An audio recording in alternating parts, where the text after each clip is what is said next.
अच्छा, राम को राजा और पुत्र भरत को कुछ नहीं।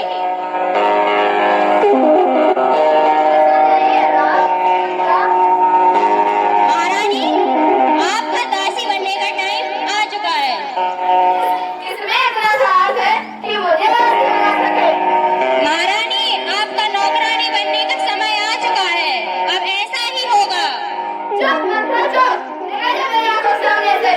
सच्चाई तो यही है महारानी, सच्चाई हमेशा कड़वी ही होती है।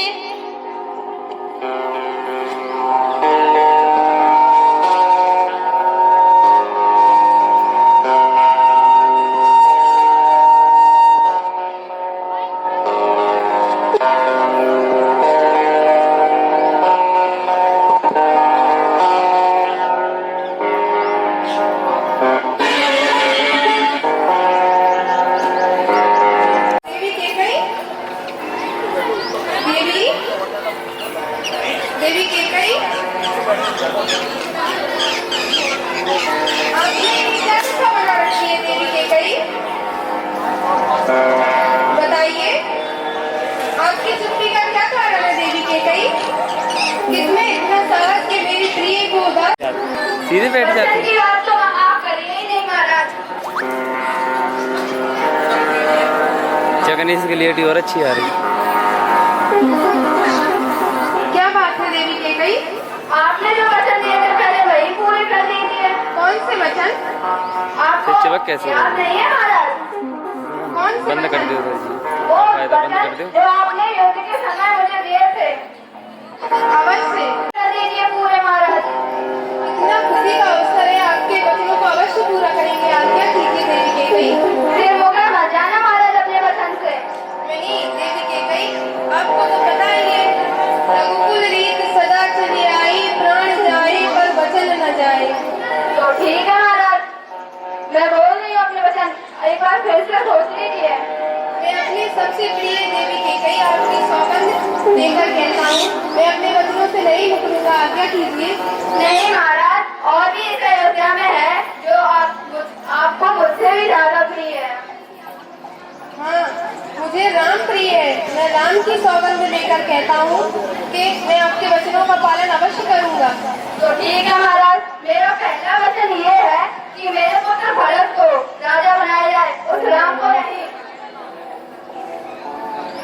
दूसरा वचन तो सुनिए महाराज, मेरा दूसरा वचन ये है कि राम को 14 वर्ष के लिए वनवास दिया जाए। क्या कह रही है देवी केकई? हाँ महाराज, मुझे यही चाहिए अपने दोनों वचनों में। तुम मेरी केकई नहीं हो सकती। मेरी केकई तो कहा करती थी, जैसे मैं महाराज को प्रिय वैसे राम मुझे प्रिय और मेरे राम को मेरा भरत प्रिय। तुम केकई नहीं हो सकती। तो महाराज, मैं ये मान लेती हूँ कि आप मेरे वचनों से मुकर रहे हैं। केकई, क्या कह रही हो तुम? तो ठीक है महाराज, जब राज दरबार में राजाओं के बीच ये कहा जाए कि रघुकुल के एक राजा हुआ करते थे, राजा दशरथ, जिन्होंने अपनी पत्नी कैकेयी को वचन देने के बाद उन्हें पूरा नहीं कर पाया। हे भगवान, मुझे कैसी दुविधा में डाल दिया आपने। ना ही मैं मर सकता हूँ और ना ही जी सकता हूँ। मैं कैसे अपने राम को वनवास भेज सकता हूँ?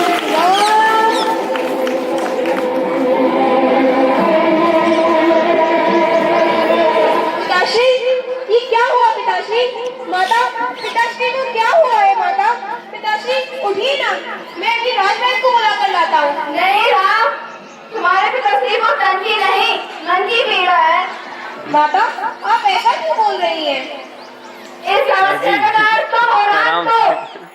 मैं इस समस्या का कारण मैं कैसे हूँ माता? मुझे कुछ समझ नहीं आ रहा है।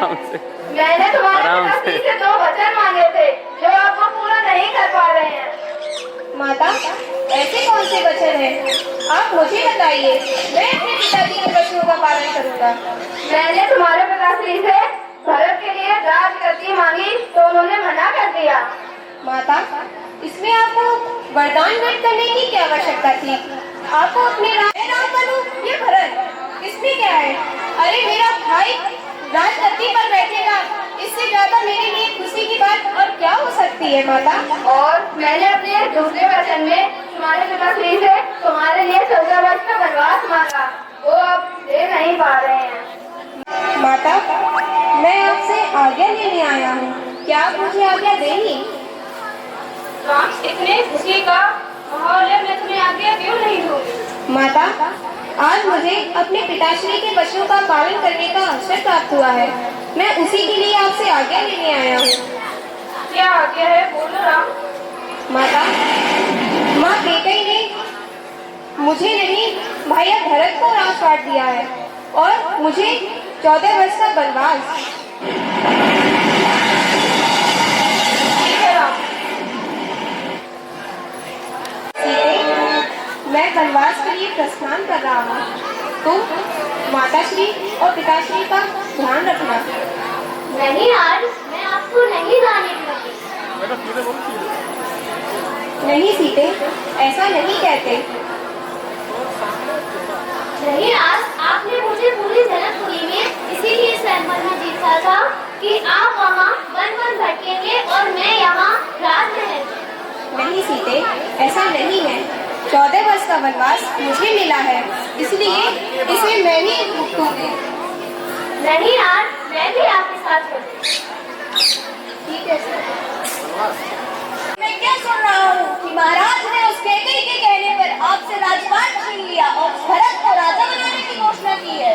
लक्ष्मण, तुम माता कैकेयी से दीदी का कब से आ गए। आप ही कही है उस वंशवर्णों को माता, मैं तो नहीं कहता। और आप याद रखिए भैया, ये राम को चाहने वाले लोग ये कभी नहीं सोचेंगे कि उनका राजा दास बने और कोई और राजा बने।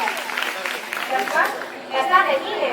और आपने क्या सोचा भैया कि ये लोग कुछ नहीं कहेंगे, लेकिन आपका भाई लक्ष्मण अभी है। जब तक लक्ष्मण जीवित रहेगा, माता सीता के साथ आप ही राजपाट पर बैठेंगे और वो दशरथ राजा और उनका भरत बंदी बने खड़े होंगे। भैया बंदी बने खड़े होंगे। वाह दशरथ, वाह लक्ष्मण, वाह, कितना सुंदर चित्र है। एक पुत्र राजगद्दी पर बैठेगा और पिताश्री हाथ बांधकर खड़े होंगे। भैया एक चक्रों में आप मत पड़िए। आप मुझसे कहिए, ये धनुष केवल देखने की वस्तु नहीं है, इससे मैं राजा दशरथ की चतुर्भुज सेना का अंत कर दूंगा। लक्ष्मण, अगर तुम्हारे इतने ही नीच विचार है तो मुझे भैया कहना बंद कर दो।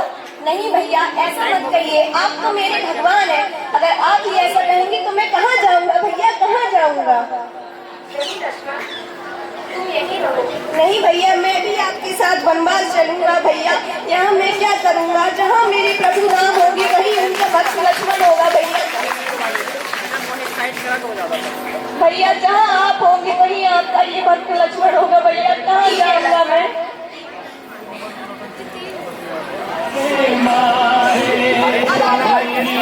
मुझे आज्ञा दीजिए, मैं वनवास के लिए प्रस्थान कर रहा हूँ।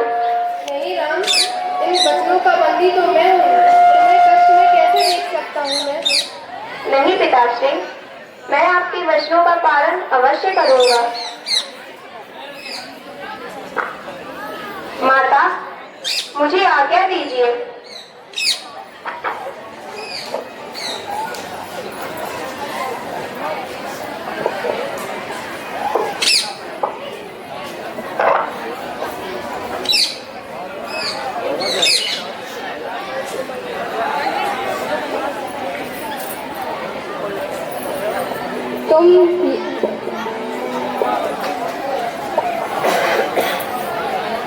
तुम वनवास जा रहे हो तो तुम ये जेवर और ये सोने की चीजें पहनकर नहीं, भगवा और ये माला मंत्र।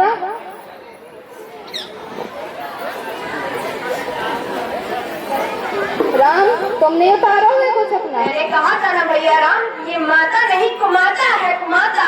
चुप हो जाओ लक्ष्मण।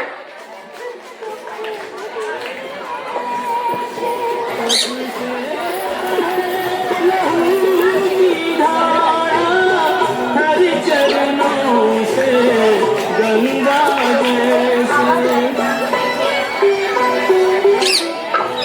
जैसे संकट से